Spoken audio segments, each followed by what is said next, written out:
اللہ اللہ آقائے کریم صلی اللہ علیہ وسلم کے دست نبوت کی برکت ملاحظہ فرمائیے. نبی کونین کا مبارک ہاتھ کس طرح سے ہے، اور اس بات کو بھی ذہن و فکر میں رکھیے گا کہ ابھی رسالت و نبوت کا اعلان نہیں ہوا. آقائے کریم صلی اللہ تعالی علیہ وسلم کو لے کر کے حضرت حلیمہ سعدیہ چلی آ رہی ہیں.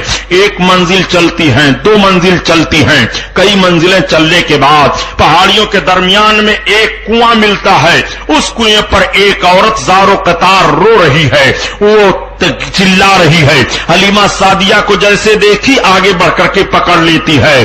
اے آنے والی عورت، کہاں سے آ رہی ہو؟ میری مدد کرو، میرا لخت جگر اسی کنواں میں ڈوب رہا ہے.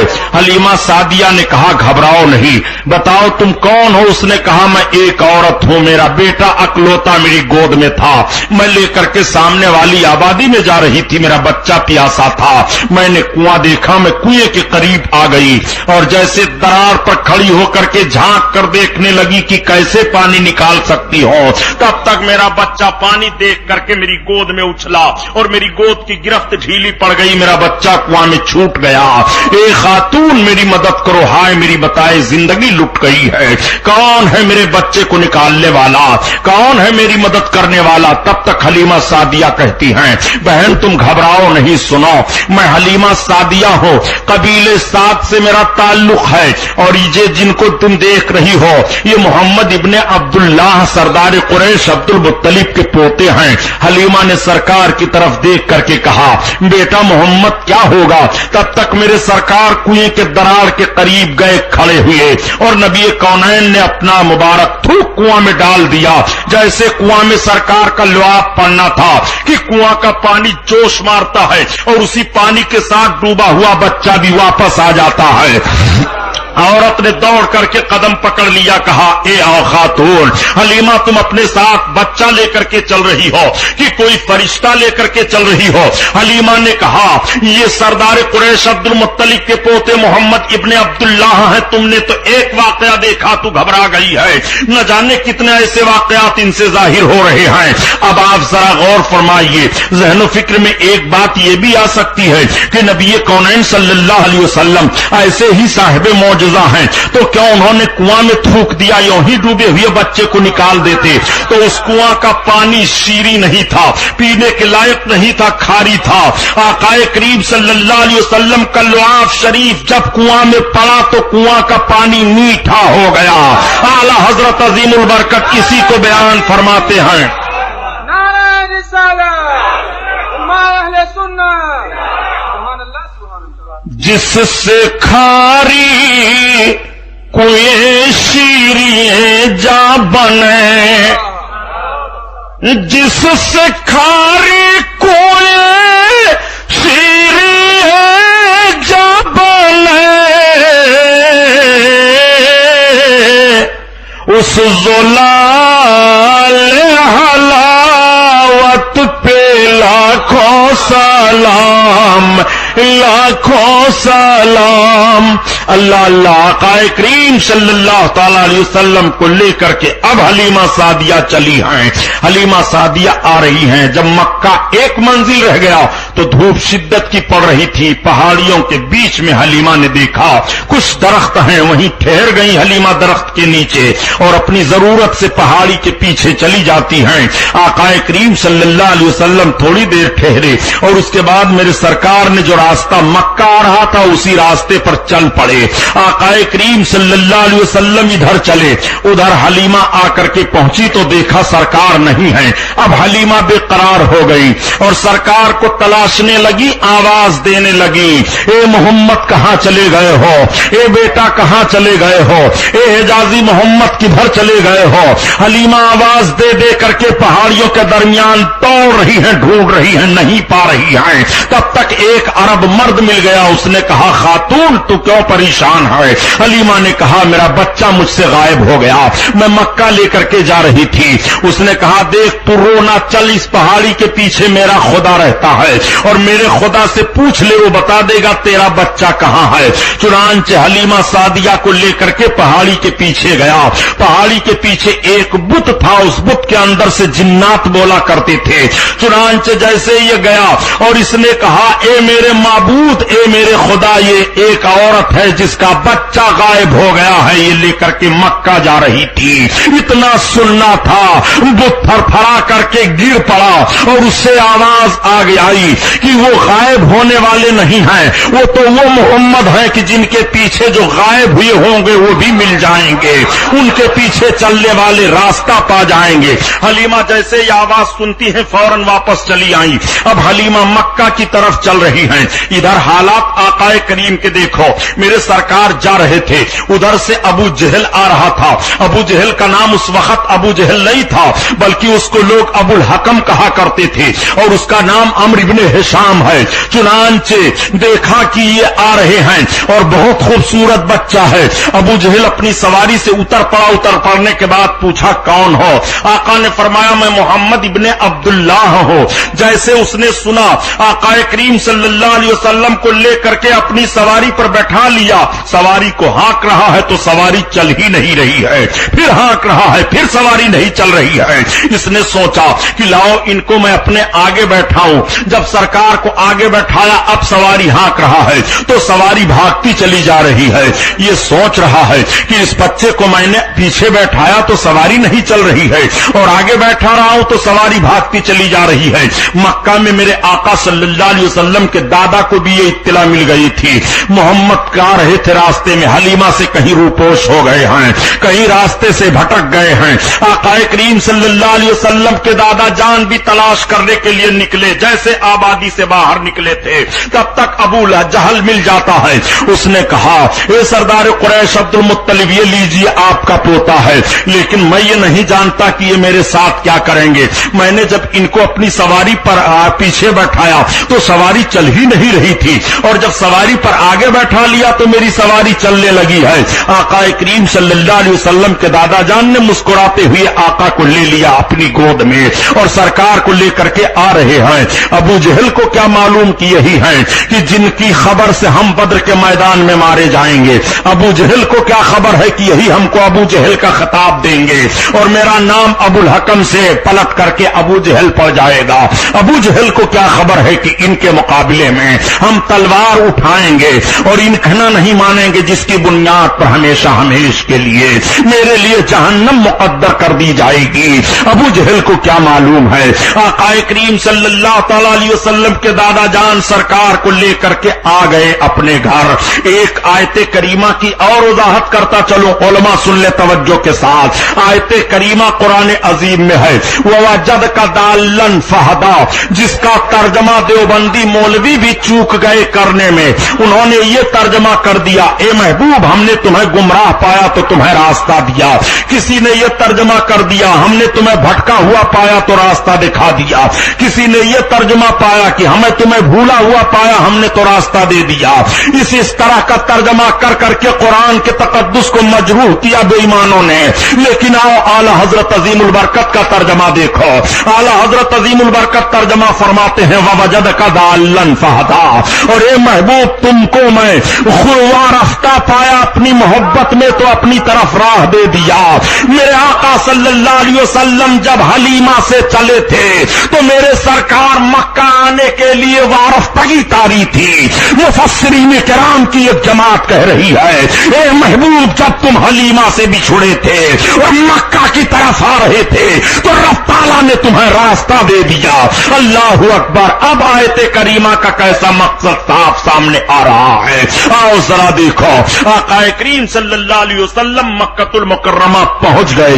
مکہ والے دیکھنے کے لیے آ رہے ہیں۔ سردار قریش محمد آ گئے، ہاں ادھر سے کوئی آ رہا ہے، آ گئے ہاں ادھر سے کوئی پوچھ رہا ہے، آ گئے ہاں عورتیں زیارت کرنے کے لیے آ رہی ہیں۔ تب تک حلیمہ سعدیہ بھی پہنچ گئی روتی ہوئی۔ حلیمہ جیسے پہنچی تو گر پڑی قدموں پر آقا نے فرمایا امی رو نہیں, مجھے کوئی تکلیف نہیں ہوئی ہے, میں پہنچ گیا ہوں. حلیمہ بیٹھی ہوئی ہیں. آقا کریم صلی اللہ علیہ وسلم کے دادا جان نے حلیمہ سعدیہ کی خاطر و تواضع کی, اور اس کے بعد جب حلیمہ واپس ہونے لگی اپنے وطن میں تو سرکار کی خدمت پر آپ کے دادا جان نے 50 رتل سونا اور 1000 اونٹ انعام دیا تھا.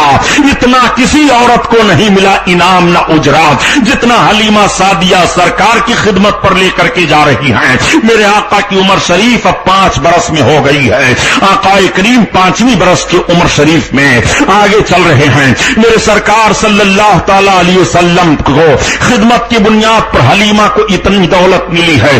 حلیمہ اپنے قوم میں سب سے کمزور اور غریب عورت مانی گئی تھی, لیکن خدمت نبوی کی بنیاد پر حلیمہ کو وہ دولت ملی ہے کہ حلیمہ صاحب ثروت تسلیم کر لی گئی ہیں. اور حلیمہ تمام عورتوں میں سردارہ مان لی گئی ہیں. حلیمہ تمام عورتوں میں اب باوقار نگاہ سے دیکھی جا رہی ہیں. حلیمہ کی مفلسی اور قلاشی دور ہو گئی ہے.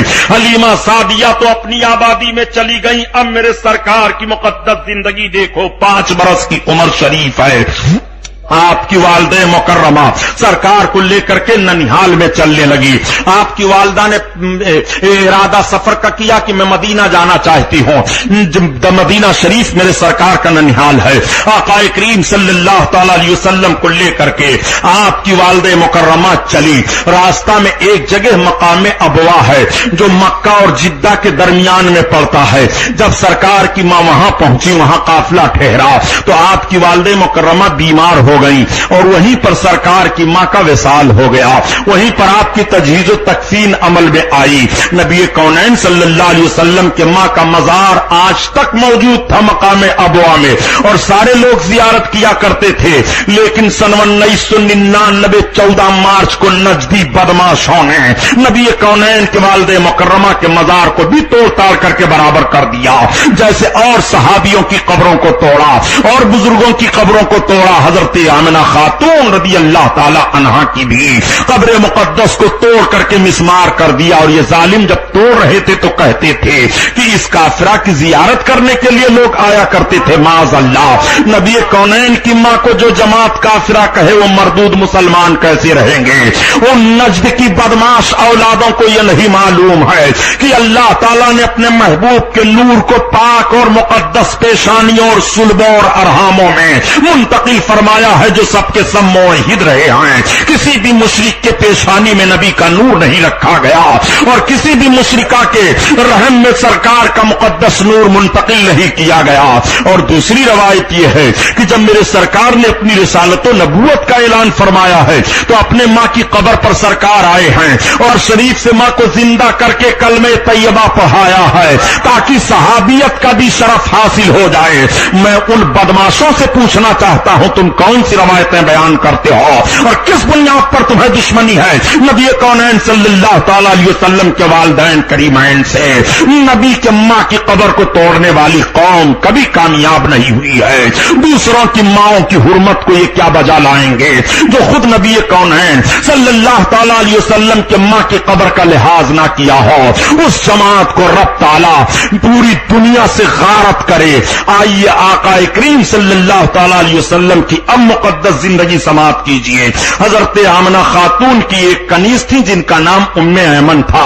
وہ سرکار کو لے کر کے وہیں سے مکہ واپس پھر ہو جاتی ہیں. اب میرے سرکار پھر مکہ واپس آ گئے اور دادا جان کے پاس رہ رہے ہیں. دادا جان کو آپ سے بڑی محبت ہے. حضرت عبد المطلب سرکار سے اتنی محبت کر رہے ہیں, اتنی محبت کر رہے ہیں کہ جب تک دیکھتے ہیں کہ آپ کھانا نہیں کھا لیتے ہیں تب تک دادا جان کھانا نہیں کھاتے ہیں.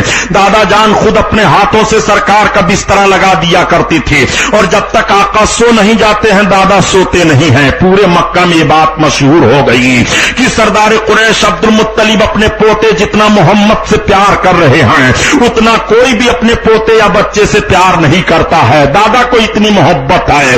اللہ اللہ, میرے سرکار صلی اللہ تعالی علیہ وسلم رہ رہے ہیں, کوئی بات نہیں ہے. مکہ کے لوگ دیکھ دیکھ کر کے تعجب کر رہے ہیں, ذرا محمد کا چلنا تو دیکھو کیسے چل رہے ہیں. ہیں, محمد کی بولی تو دیکھو کیسے بول رہے ہیں, ان کا اٹھنا بیٹھنا دیکھو کیسے اٹھ بیٹھ رہے ہیں. مکہ کے لوگ اپنے بچوں کو ڈانٹا کرتے تھے اور کہا کرتے تھے, کیا تم سردار قریش عبد المطلب کے پوتے محمد کا اٹھنا بیٹھنا نہیں دیکھتے ہو؟ اس طرح طور طریقہ کیوں نہیں اختیار کرتے؟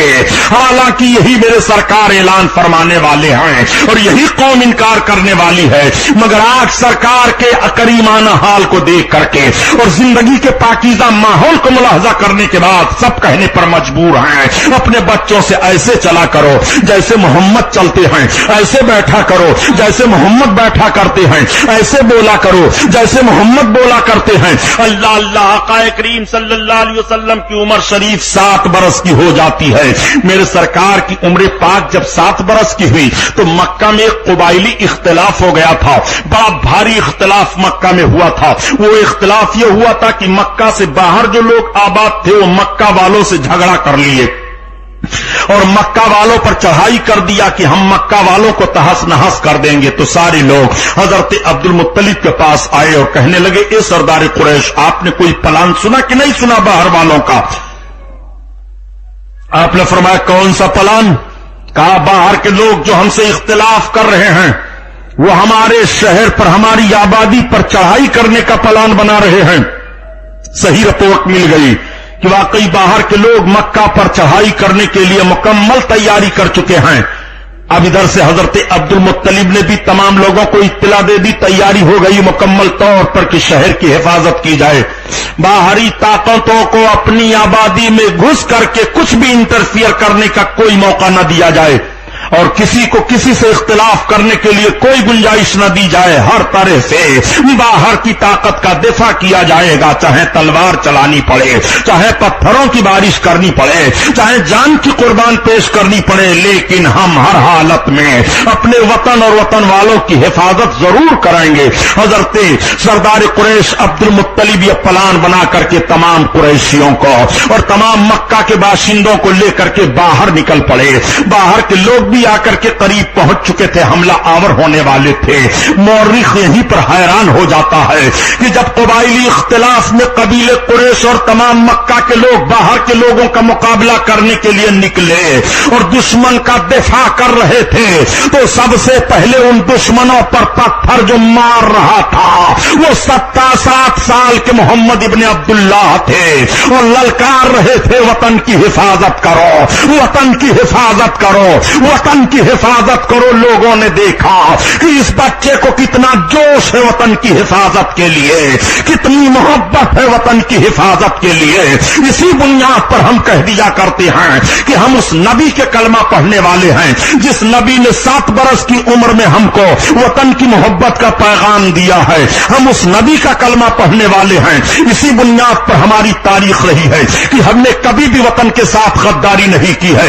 آج جو ذہن فکر رکھ کر کے لوگ ہم پر الزام لگایا کہ ہیں کہ مسلمان ISI کا ایجنٹ ہے, مسلمان وطن کے ساتھ غداری کرتا ہے, حرام خورو غداری تم نے کی ہے, ملک کو برباد تم نے کیا ہے, بھارت کو ٹکڑوں میں تم نے بانٹا ہے, بھارت کو سونے کا چڑیا ہم نے بنایا ہے, بھارت کو لال قلعہ ہم نے دیا ہے, بھارت کو تاج محل ہم نے دیا ہے, بھارت کو قطب مینار ہم نے دیا ہے, بھارت میں گلاب کا پھول ہم لائے ہیں, بھارت میں جوہو ہم لائے ہیں, بھارت میں چمیلی ہم لائے ہیں, بھارت میں سڑکوں پر درخت ہم نے لگوائے ہیں, بھارت میں عدالتیں ہم نے قائم کی ہیں, بھارت میں کچہریاں ہم نے قائم کی ہیں, بھارت میں چوکیوں کا دستور ہم نے دیا ہے. تمہارے پاس کیا تھا؟ تم آئے ہو آنکھ دکھانے کے لیے, بیچ ڈالا ملک کی آبرو کو ان بے ایمانوں نے اور مسجدوں پر حملہ کرنا شروع کر دیا ہے, مسلمانوں پر الزام لگاتے ہوئے کہ مسلمان وطن کا غدار ہوتا ہے. ہم وطن کے غدار ہیں, بلکہ ہم نے تو یہاں تک کہا تھا کہ اگر پاکستان نے ملک ہندوستان پر آنکھ دکھائی اور کارگل کے جنگ سے کیوں دور نہ ہوا تو مسلمان بچہ بچہ سر پر کفن باندھ کر نکلے گا اور پاکستان کے چھکے چھوڑا دے گا. ایک بالشت زمین بھی اپنے ملک کی کسی حالت میں نہیں جانے دے گا. ہم وہ وفادار ہیں اس لیے کہ ہم محمد الرسول اللہ صلی اللہ تعالی علیہ وسلم کا کلمہ پڑھ رہے ہیں جس نبی نے 7 برس کی عمر میں وطن کی حفاظت کا پیغام دیا ہے اور عملی طور پر پیش فرما دیا ہے. آؤ کس موڑ پر دیکھنا چاہتے ہو اپنے نبی کو؟ 7 برس کی عمر شریف میرے سرکار کی ہے. آقا کریم صلی اللہ تعالی علیہ وسلم کے دادا جان آپ سے محبت فرما رہے ہیں. عمر کا حصہ آگے بڑھتا جا رہا ہے. جب 8 برس کی عمر شریف ہوئی، دادا جان کے انتقال کا وقت آ گیا. سردار قریش حضرت عبد المطلب بیمار پڑ گئے. حضرت عبد المطلب بیمار پڑے تو اپنے تمام بچوں کو بلایا. ابو لہب تو آ جا، عباس آ جاؤ، حمزہ آ جاؤ، فلاں آ جاؤ. سرکار کے والد حضرت عبداللہ کا تو وصال ہو چکا تھا. تمام بچے حضرت عبد المطلب کے آ گئے. آپ نے آنکھیں کھولی اور مجھے اب امید ہے کہ میں چند ساتھ کے لیے اور مہمان ہوں. تھوڑی اب میری زندگی رہ گئی ہے. میں تم سے ایک وعدہ لینا چاہتا ہوں. ہمارے بچوں میں کون ایسا ہمارا بچہ ہے جو ہمارے پوتے محمد کی ذمہ داری قبول کرتا ہے؟ ان کے باپ کا انتقال ہو گیا، ان کی ماں کا بھی انتقال ہو گیا. یہ بچہ میری ذمہ داری میں تھا. جانتے ہو مجھے ان سے کتنی محبت ہے. تم میں کون ہے جو ان کی خدمت کرے گا؟ تب تک ابو لہب کھڑا ہوا. اس نے کہا ابا میں ان کی خدمت کروں گا. حضرت عبد المطلب نے فرمایا نہیں میں تمہیں نہیں دوں گا. تب تک حضرت عباس نے عرض کیا ابا ان کی خدمت میں کروں گا. آقا نے فرمایا، آقا کے دادا جان نے فرمایا عباس تم کثیر العیال ہو، تمہارے بچے زیادہ ہیں، اس لیے تمہیں بھی یہ خدمت نہیں سونپی جا رہی ہے. تب تک حضرت علی کے باپ ابو طالب کھڑے ہوئے. ابو طالب نے عرض کیا ابا ان کی خدمت میں کروں گا. سرکار کے دادا جان نے آقا کے دستے نبوت کو اپنے ہاتھ میں لیا. حضرت علی کے باپ ابو طالب کا ہاتھ لیا، ہاتھ میں دے دیا. دونوں کا ہاتھ ملنا تھا کہ آپ کی آنکھیں بند ہو گئی اور آپ کی روح قبض سے انصری سے پرواز کر جاتی ہے. میرے آقا کی نگاہ پڑی کہ دادا بھی اس دنیا میں نہیں رہے. میرے سرکار کی آنکھیں بھیگ جاتی ہیں. آقا کریم کے نبوت والی آنکھوں سے آنسو برسنے لگتے ہیں. پورے مکہ میں شور ہوا کہ قبیلے قریش کے سردار عبد المطلب انتقال کر گئے. پورے مکہ کے لوگ آ جاتے ہیں، گرد و نواح کے لوگ بھی آ جاتے ہیں، اس لیے کہ مکہ والوں پر جب کوئی بھی دشواری پڑتی تھی تو سردار قریش عبد المطلب ہی کے پاس آتے تھے. ایک مرتبہ بارش نہیں ہو رہی تھی، سارے لوگ پریشان تھے تو آئے حضرت عبد المطلب کے پاس اور کہا اے سردار قریش اب ہم کہاں جائیں، ہم آپ کے پاس آئے ہیں، بارش نہیں ہو رہی ہے. تو آپ کے دادا جان سرکار کو لیتے ہیں غلاف کعبہ کو پکڑا اور عرض کیا اے کعبہ کے مالک یہ محمد ہیں، ان کے چہرے کے صدقہ میں بارش عطا فرما دے. فوراً بادل چھا گیا اور بارش ہونے لگی. تو پورے مکہ والے جانتے تھے کہ محمد وہ ہیں کہ جن کے توسل سے ان کے دادا بارش کی دعا مانگے ہیں، ان کے چچا بارش کی دعا مانگے ہیں. اللہ اکبر. اور میرے آقا صلی اللہ علیہ وسلم کا وسیلہ کب کب لیا جاتا تھا سنو. جب یہود لڑائی میں جاتے تھے اور لڑتے تھے تو آقا کریم صلی اللہ علیہ وسلم کے نام کا وسیلہ پیش کر کے دعا مانگتے تھے، لڑائی میں کامیاب ہو جاتے تھے. قرآن اس کا اعلان کر رہا ہے کہ میرے سرکار کے نام کا فائدہ سب اٹھا رہے تھے اور جب آقا آ گئے تو اب یہ بغاوت پر اتر آئے ہیں اور دشمنی پر آمادہ ہو گئے ہیں. ان کو ان کی دشمنی کا مزہ چکھا دیا جائے گا. قرآن میں رب تعالیٰ نے بیان فرمایا جس کا مفہوم میں عرض کرتا چل رہا ہوں. دوستوں میرے سرکار صلی اللہ علیہ وسلم کے دادا جان کے انتظام تجہیز و تکفین کا ہونے لگا. اس وقت نماز جنازہ تو تھی نہیں. سرکار کے دادا جان کو کفن پہنایا گیا اور جنت المعلا کی طرف لے کر کے جایا جانے لگا جو مکہ کا قبرستان ہے. آقا کریم صلی اللہ علیہ وسلم چل رہے ہیں، آنکھیں بھیگ رہی ہیں، آنسو برس رہے ہیں. دادا جان کو قبر میں اتارا گیا. نبی کونین صلی اللہ علیہ وسلم نے اپنے مقدس ہاتھوں سے دادا جان کے قبر پر مٹی ڈالی اور سرکار رو رہے تھے. کسی نے کہا محمد اتنا نہ رو، میرے آقا کو اتنی محبت تھی اپنے دادا جان سے. مورخ بیان کرتے ہیں کہ مکہ میں کوئی بھی پوتا اپنے دادا کے انتقال پر اتنا نہیں رویا جتنا محمد رو رہے تھے. میرے سرکار آنسو بہا رہے ہیں. یہی وجہ ہے پیارے کہ جب ترکوں کی حکومت آئی تھی اور مکہ اور مدینہ کے وہ خادم بنے تھے تو انہوں نے پتہ لگایا تھا کہ کہ میرے سرکار 8 سال کی عمر میں اسی راستے سے گئے تھے قبرستان میں اپنے دادا کو دفن کرنے کے لیے. اس راستے کی نشاندہی کر دی گئی تھی.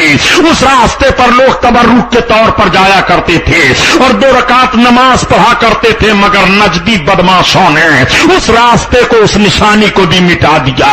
یہ ہر نشانی کو مٹا رہے ہیں اس لیے کہ جب علامتیں مٹا جاتی ہیں تو محبت کم ہو جاتی ہے، جب علامت نہیں رہتی ہے تو اس کے ساتھ کوئی محبت نہیں رہتی.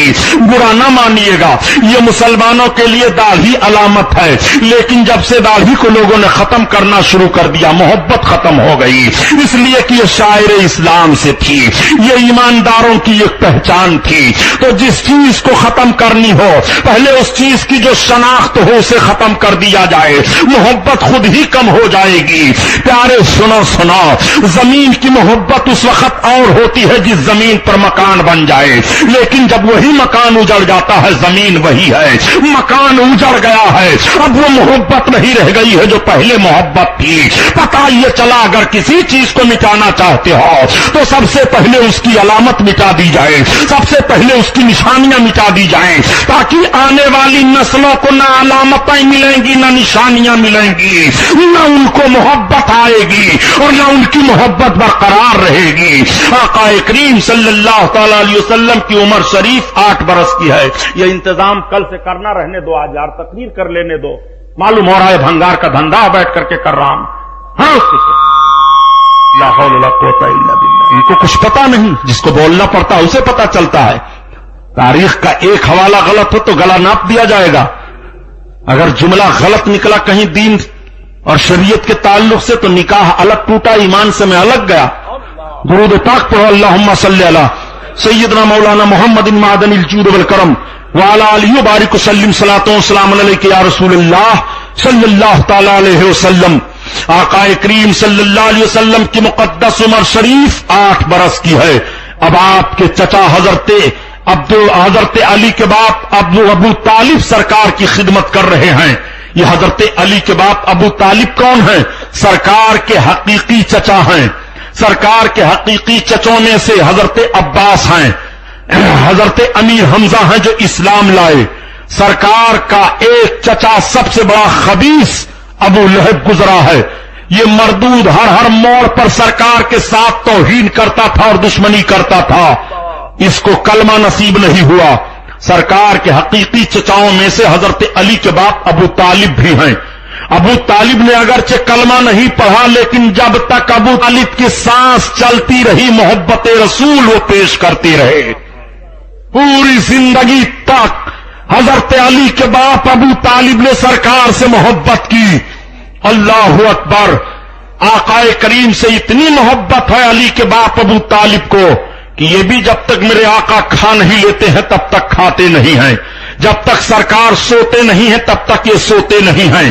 ہر موڑ پر آقا کریم صلی اللہ تعالی علیہ وسلم کا لحاظ رکھ رہے ہیں. حضرت علی کی ماں نے بھی سرکار کی وہ خدمت کی کہ آقا کریم صلی اللہ تعالی علیہ وسلم نے سمجھ لیا کہ میری ماں نہ رہی جب بھی مجھے کوئی احساس نہیں ہوا. جب حضرت علی رضی اللہ تعالیٰ عنہ کی تربیت کا معاملہ ہوا تو سرکار نے کہا تھا اپنے چچا سے، علی کو ہمارے ذمہ چھوڑ دیجئے، علی کی ذمہ داری ہماری ذمہ داری رہے گی. آقا کریم صلی اللہ تعالی علیہ وسلم نے حضرت علی کو اپنی تربیت میں لے لیا تھا.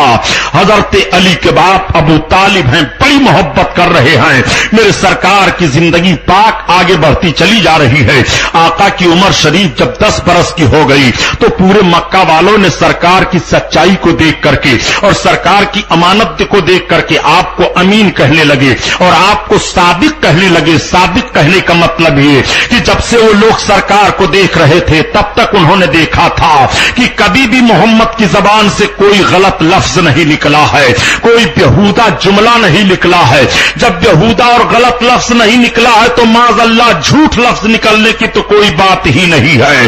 اب آپ ذرا اندازہ لگاؤ کہ نبی کونین کی صداقت کو دیکھنے کے بعد مکہ کے لوگوں نے نبی کو صادق کہنا شروع کر دیا تھا.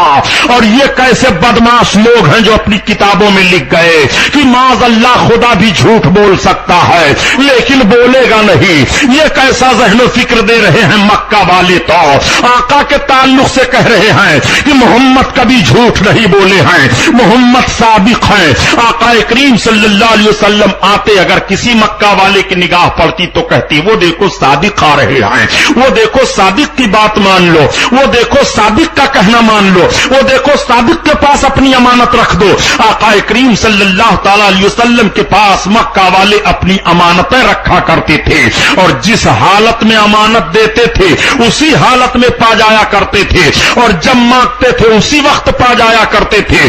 آقا کریم صلی اللہ تعالی علیہ وسلم کو اب دو عنوان سے پکارا جانے لگا. ایک میرے سرکار کا نام پڑ گیا صادق اور دوسرے میرے سرکار کا نام پڑا امین. اب آقا کریم صلی اللہ تعالی علیہ وسلم مکہ مکرمہ کی سرزمین پر دو نام سے پکارے جا رہے ہیں. ایک نام امین ہے اور دوسرا نام صادق ہے. آپ ذرا ذہن و فکر کو حاضر کرتے ہوئے چلیے. 10 برس کی عمر شریف میرے سرکار کی ہے اور آپ کو امین و صادق کہا جا رہا ہے. نبی کونین صلی اللہ تعالی علیہ وسلم نے یہی تو زندگی کا دو عظیم رخ پیش فرمایا ہے. زندگی کے ایک عظیم رخ کا نام امانت ہے اور دوسرے رخ کا نام صداقت ہے. آج امانت و صداقت کے ماحول میں زندگی گزاری جائے تو کبھی بھی اختلاف نہیں ہو سکتا ہے. امانت و صداقت کے ماحول میں زندگی گزاری جائے تو آج بھی دروازے رات بھر کھلے رہ سکتے ہیں. امانت و صداقت کی روشنی میں ایک نوجوان جب اپنے جیون کو بتانے کے لیے عہد کر لیتا ہے تو شرافت و تقدس کا بادل برسنے لگتا ہے. اس کے رفتار و گفتار کی بنیاد پر امانت و صداقت کا ماحول نبی کونین نے صرف 10 برس کی عمر میں پیش فرما دیا ہے. آؤ امانت و صداقت کی ایک روشنی واقعے کے طور پر عرض کرتا چلو تاکہ ایمان تازہ ہو جائے کہ امانت و صداقت کا اثر کیسے پڑتا ہے. اگر سماج میں ایک صادق ہو تو اپنا رنگ ڈھال دیتا ہے, اس کے صداقت کا شہرہ ہوتا ہے, اس کے صداقت کی مثال دی جاتی ہے, اس کے صداقت کو پیش کیا جاتا ہے. اگر قوم میں ایک امین ہو جائے تو لوگ اس کی امانت کا تذکرہ کیا کرتے ہیں اور نبی کونین کی حدیث پاک ہے کہ ایک نیک آدمی کی نیکی کی وجہ سے اس کے اگل بغل کے 100 گھر کے لوگوں سے عذاب الہی دور ہو جایا کرتا ہے. ایک نیک کی برکت جب یہ ہوتی ہے تو امین و صادق کی برکت کتنی ہوگی. جو امانت کی روشنی میں زندگی گزار رہا ہو اس کی برکت کیسی ہوگی. جو صداقت کے ماحول میں جیون بتا رہا ہو اس کی روشنی کیسی ہوگی. میں عرض کرتا چلتا ہوں اے مسلمان نوجوانوں, تم اپنے جوانی کی امانت کی حفاظت کرو, اپنے زبان کی صداقت کی حفاظت کرو. نبی کونین صلی اللہ تعالی علیہ وسلم نے زندگی کا یہی دو عظیم رخ پیش فرمایا ہے. ایک رخ کا نام امانت ہے اور دوسرے رخ کا نام صداقت ہے. جب میرے سرکار صلی اللہ تعالی علیہ وسلم نے اعلان نبوت کر دیا تھا اور اسلام پھیلنے بڑھنے لگا تھا, حضرت خالد بن ولید رضی اللہ تعالیٰ عنہ جب اسلام لائے تو یہ بہت بڑے سپہ سالار مانے جاتے ہیں. ایک مرتبہ روم کے کسی شہر پر آپ نے حملہ کیا. اس شہر پر حملہ جب آپ آور ہوئے تو اس شہر کے پادری باہر نکل آئے اور پادریوں نے باہر نکلنے کے بعد دیکھا اور کہا کہ یہ تو بتاؤ کہ اس لشکر کا سپہ سالار کون ہے. کسی سپاہی نے کہہ دیا وہ دیکھو ہمارے لشکر کا سپہ سالار کھڑا ہوا ہے. پادری جا کر کہ حضرت خالد بن ولید کے پاس پہنچا اور پہنچنے کے بعد کہا تم اس لشکر کے سالار ہو. آپ نے فرمایا میں ہی اس لشکر کا خادم ہوں, کہو کیا کہنا چاہتے ہو. کہا خالد بن ولید تمہاری بہادری میں نے بہت سن لی ہے. خالد ہم تم سے لڑنا نہیں چاہتے ہیں, ہم تم سے جنگ نہیں چاہتے ہیں. کہا پھر کہا تمہارا تقدس بھی ہم نے سن لیا ہے, ہمارا صرف ایک کہنا یہ ہے اور ہم صرف تمہارے سامنے 2 شرطیں پیش کر رہے ہیں. خالد بن ولید ہم اس شہر کے وہ پادری ہیں, اتنا عزت ہم کو لوگوں نے دیا ہے کہ اگر میں شہر کے لوگوں سے کہہ دوں گا تو شہر کے لوگ کفن باندھ کر کے سر پر نکلیں گے, جیت ہو یا ہار ہو اس کا معاملہ الگ ہے, لیکن اتنا اثر میرا اس شہر پر ہے پھر بھی ہم آپ سے جنگ نہیں چاہتے ہیں. کہا پھر کہا ہماری 2 شرط آپ مان لیجئے. کہا تمہاری 2 شرط کیا ہے. کہا ہماری دونوں شرطوں میں سے پہلی شرط تو یہ ہے کہ آپ سویرے سویرے مسلمان نوجوان فوجیوں کو لے کر کے قلعہ کے پاس آ جائیے اور قلعہ کے دروازے میں داخل ہو جائیے، اور دوسری شرط یہ ہے کہ ہمارے شہر کو پار کر جائیے، جو بازار ہے اس بازار کے پار آپ ہو جائیے۔ آپ یہ دونوں شرط پوری کر دیجئے، ہم آپ کے حوالے قلعہ کر دیں گے، ہم سب خود آپ کے حوالے ہو جائیں گے۔ حضرت خالد بن ولید نے کہا ٹھیک ہے، کوئی بات نہیں ہے۔ لشکریوں نے کہا کہ ایسا تو نہیں ہے اس میں کوئی جنگی داؤں پیچ ہو۔ حضرت خالد بن ولید فرماتے گھبرانے کی ضرورت نہیں ہے۔ چنانچہ صبح ہوئی، سویرے سویرے حضرت خالد بن ولید گھوڑے پر سوار ہوئے، اپنے تمام لشکریوں کو حکم دے دیا، سارے لشکری پیچھے لگ گئے، اور جب قلعہ کے دروازہ کے سامنے پہنچے تو دیکھا واقعی دروازہ کھلا ہوا ہے قلعہ کا۔ آپ نے اپنے گھوڑے کو ڈال دیا اور نوجوانوں سے کہا میرے پیچھے پیچھے آؤ۔ سارے نوجوان پیچھے پیچھے چل رہے ہیں۔ جب آپ شہر کے بازار میں پہنچے تو دیکھتے کیا ہے کہ بازار کے دونوں جانب کو حسین حسین لڑکیوں سے سجا دیا گیا ہے، اس بنیاد پر کہ یہ نوجوان لشکری آئیں گے تو ان کی نگاہیں اٹھیں گی اور ان کے نگاہوں کے تقدس کا جنازہ نکل جائے گا۔ حضرت خالد بن ولید نے داہنی طرف دیکھا اور بائیں جانب دیکھا، اور دیکھنے کے بعد کہا اے میری قوم کے بہادروں، میں نے اب سمجھ لیا ہے کہ ان لوگوں نے یہ شرط کیوں لگائی تھی۔ تمہارے تقدس کا یہ امتحان لینا چاہتے ہیں، تمہاری زندگی کے پاکیزہ ماحول کو دیکھنا چاہتے ہیں، تمہارے زندگی کے کردار کو دیکھنا چاہتے ہیں۔ یہ اسلامی بہادروں اور اسلامی مجاہدین سنو، تمہارے حق میں قرآن نازل ہوا ہے، رب تعالیٰ نے قرآن کی آیت نازل کی ہے کہ اپنی نگاہوں کو نیچی کر کے چلو، اس لیے تم سب کے سب اپنی نگاہوں کو نیچی کر لو۔ کوئی نہ داہنی طرف دیکھے گا نہ بائیں جانب دیکھے گا، اور سارے لوگ نیچی نگاہیں کیے گزر رہے ہیں، پورا قافلہ گزر رہا ہے، سارے لشکری گزر رہے ہیں، مگر آواز آ رہی ہے نہ ملک کے بے درد قاتل نے دیکھا تڑپتے رہے نیل جا کیسے کیسے۔ سارے لشکری باہر نکل جاتے ہیں، اور جب باہر نکل گئے تو وہی پادری حاضر ہوئے، اور پادریوں نے کہا اے خالد بن ولید، ہم نے مان لیا کہ جب مذہب اسلام کے کلمہ پڑھنے والے لوگوں کا یہ تقدس ہے تو اسلام مذہب کتنا پاکیزہ مذہب ہوگا، اس لیے ہمیں کلمہ پڑھاؤ، اسلام میں داخل کرو۔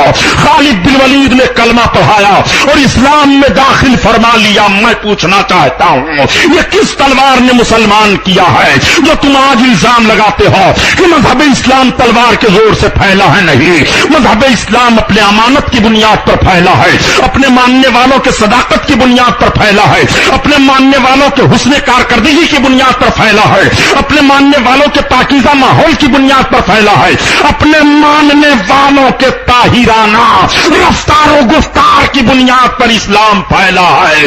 اسی لیے کہا گیا کہ علی کی ذوالفقار لے، عمر کا اقتدار لے، حسن کا اعتبار لے، حسین کا شعار لے، وقار لے، قرار لے، مجاہدی قطار لے، مثال شاندار لے، قدیم یادگار لے۔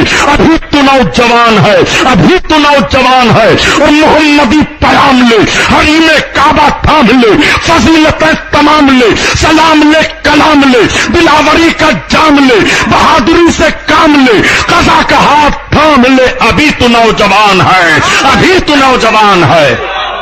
نعرہ تکبیر، نعرہ رسالت، علماء اہل سنت، سبحان اللہ۔ آؤ دیکھو اپنے نبی کونین صلی اللہ علیہ وسلم کی مقدس زندگی، نبی کی سیرت سن رہے ہو، ان سے بھی ذرا نبی کی سیرت سنو۔ جو بیٹھے رہتے ہیں تو پتا چل رہا ہے کہ بھٹا خانہ سے نکل کر کے آئے ہیں۔ ہاں، کبھی کبھی ہم کو بھی کہہ دیا کرتے ہیں کہ سبحانی صاحب بھی اب چڑھانے لگے ہیں۔ چڑھاتا ہوں تمہیں تو بل چڑھا دیا جائے، تمہارے وہ کرتوت ہیں بے ایمانوں، تم نبی کی سیرت بیان کرتے ہو۔ آؤ اپنے آقا کی مقدس سیرت دیکھو۔ میرے سرکار کی مقدس عمر شریف 10 برس کی ہے۔ امانت و صداقت کا ماحول پورے مکہ والوں کو معلوم ہو گیا۔ جب میرے آقا 11 برس کی عمر میں پہنچے تو ایک دن اپنے چچا حضرت علی کے باپ ابو طالب سے آپ فرماتے ہیں چچا، آپ کے اوپر بال بچوں کے اخراجات زیادہ ہیں، میری رائے یہ ہے کہ آپ جب تجارت کرنے کے لیے چلیں تو مجھے بھی اپنی معاونت کے لیے ساتھ میں لیتے چلیں۔ حضرت علی کے باپ ابو طالب نے کہا بیٹا میں آپ کو حکم تو نہیں دے سکتا ہوں، لیکن آپ چلنا چاہتے ہو تو چلو۔ نبی کونین صلی اللہ تعالی علیہ وسلم یہ پہلی بار تجارت کی منڈی میں جانے کے لیے تیار ہو رہے ہیں، اور وہ بھی اپنے چچا کے ساتھ۔ تجارتی سامان درست کر دیا گیا، پورا قافلہ لدفن کر کے سوار ہو گیا. حضرت علی کے باپ ابو طالب بھی سرکار کو لے کر کے چلے. یہ تجارتی قافلہ ملک شام میں جا رہا ہے تجارت کرنے کے لیے. کئی قدم چلے, کئی منزلیں چلے.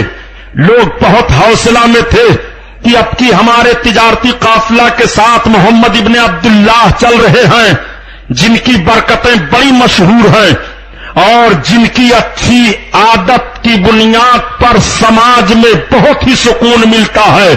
سارے لوگ خوش ہیں اور حضرت علی کے باپ ابو طالب سے کہہ رہے ہیں, اے سردار قافلہ, آپ نے بڑا اچھا کام کیا جو اب کی اپنے بھتیجے محمد کو لے لیا, اس لیے کہ ان کی امانات اور ان کی صداقت بڑی مشہور ہے. ان کی بنیاد پر اب کی ہماری تجارت میں بڑا نفع ہوگا اور ہماری تجارت میں بڑی برکت ہوگی. چنانچہ راستہ طے کرتے ہوئے جا رہے ہیں. شام کے قریب پہنچے, ایک جگہ پڑاؤ ڈالا سارے لوگوں نے. وہاں ایک گرجا تھا, گرجا گھر کے قریب ٹھہرے. پورا قافلہ تجارتی سامان رکھ کر کے ٹھہرا ہوا ہے کہ تب تک گرجا گھر کے اندر سے پادری نکلا اور نکلنے کے بعد کسی تاجر سے پوچھا, تم لوگ کہاں سے آئے ہو؟ کہا ہم سب مکہ سے آئے ہیں. کہا تمہارے تجارتی قافلہ کا سردار کون ہے؟ کہا ہمارے تجارتی قافلہ کے سردار وہ دیکھو جو ایک بچے کے ساتھ کھڑے بات کر رہے ہیں وہی ہیں. آ کر کے راہب پہنچا, ابو طالب کو دیکھا, دیکھنے کے بعد پوچھا آپ ہی تجارتی قافلہ کے سردار ہیں؟ کہا ہاں. کہ آپ کے ساتھ بچہ؟ آپ نے فرمایا میرا بھتیجا ہے. راہب نے نیچے سے اوپر دیکھا, اوپر سے نیچے دیکھا. اس نے کہا اے سردار قافلہ, میں آپ کو جو بتاتا ہوں اس کو یقین مانیے, آپ اس بچے کو لے کر کے واپس ہو جائیے.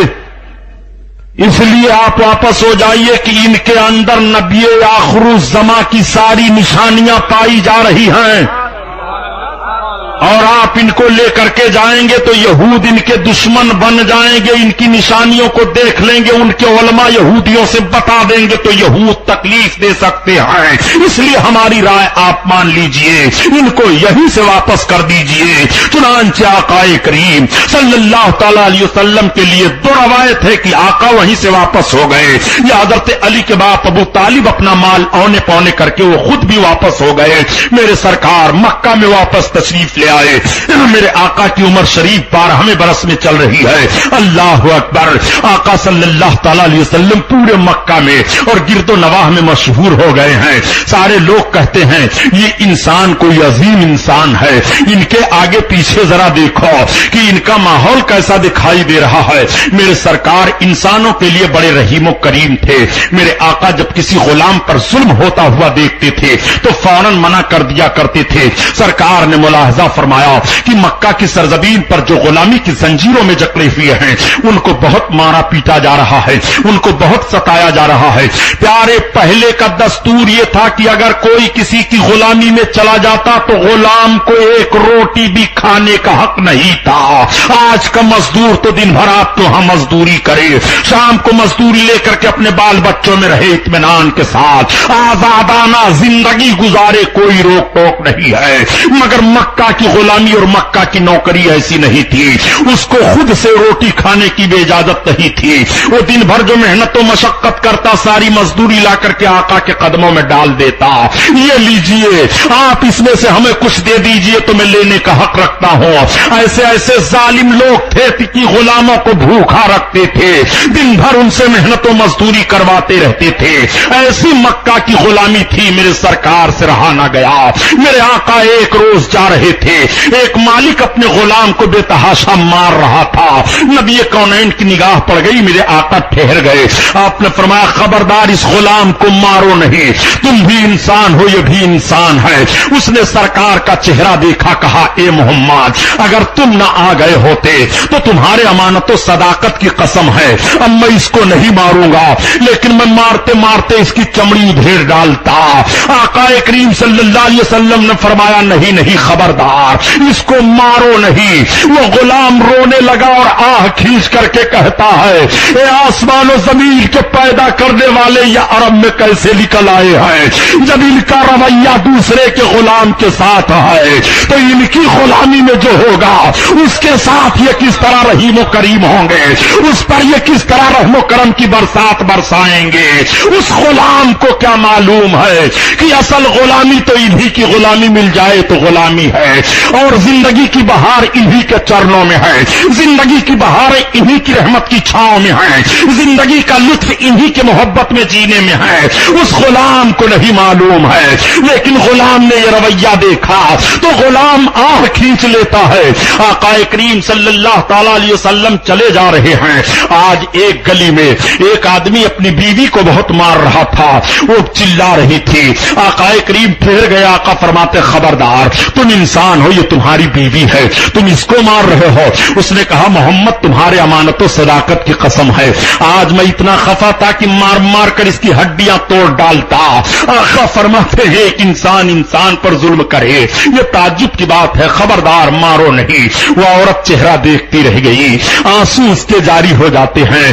اس نے بھی آہ کھینچی، آسمان و زمین کے مالک یہ ایسے رحم کرم کرنے والے کہاں سے نکل آئے؟ کوئی کسی عورت پر رحم کرم کرنے کے لیے تیار نہیں ہے، یہ عرب کی سرزمین پر کہاں سے ایسے ظاہر ہو گئے ہیں؟ جب ان کا رویہ ہم جیسی مظلومہ عورتوں کے ساتھ ہے تو یہ اپنی بیوی کے ساتھ کس طرح رحیمانہ انداز سے پیش آئیں گے؟ ان کا رویہ اپنی بیوی کے ساتھ کیسا ہوگا؟ میرے آقا صلی اللہ علیہ وسلم کی عمر شریف 15 برس کی ہو جاتی ہے. پورے مکہ میں سرکار کی امانت و صداقت کا شہرہ ہے. آقا کریم صلی اللہ علیہ وسلم تجارت کے لیے بھی کبھی کبھی اپنے چچا کا ساتھ دے دیا کرتے ہیں. آقا صلی اللہ تعالی علیہ وسلم کی عمر پاک آگے بڑھتی چلی جا رہی ہے. اب ایسی منزل پر میرے سرکار آ گئے کہ آقا کریم صلی اللہ علیہ وسلم کو مکہ کے نوجوانوں میں شمار کیا جانے لگا. تو سارے مکہ والوں نے کہا آج پورے مکہ کے نوجوانوں میں سب سے بہترین نوجوان محمد ہیں، سب سے حسین و جمیل محمد ہیں.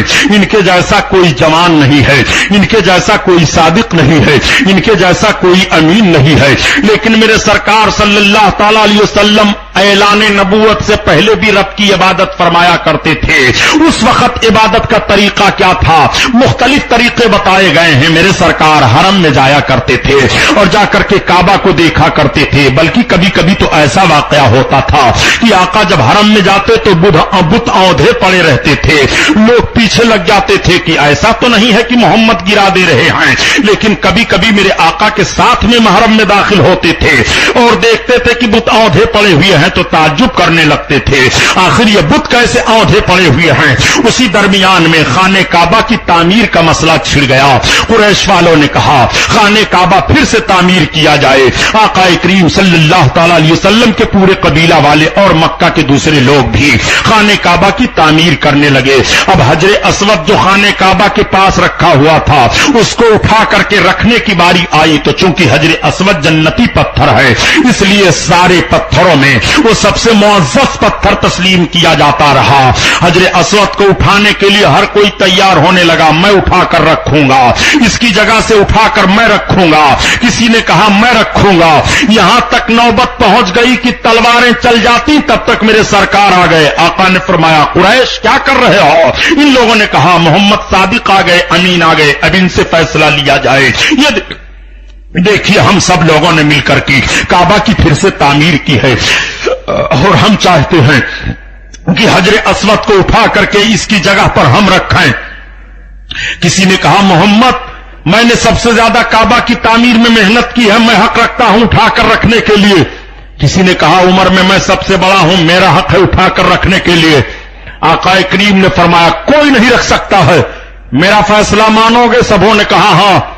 آقا فرماتے ہیں پتھر یہیں رہنے دو، کل سویرے سویرے سب سے پہلے جو حرم شریف میں آ جائے وہی اٹھا کر کے پتھر کو رکھے گا.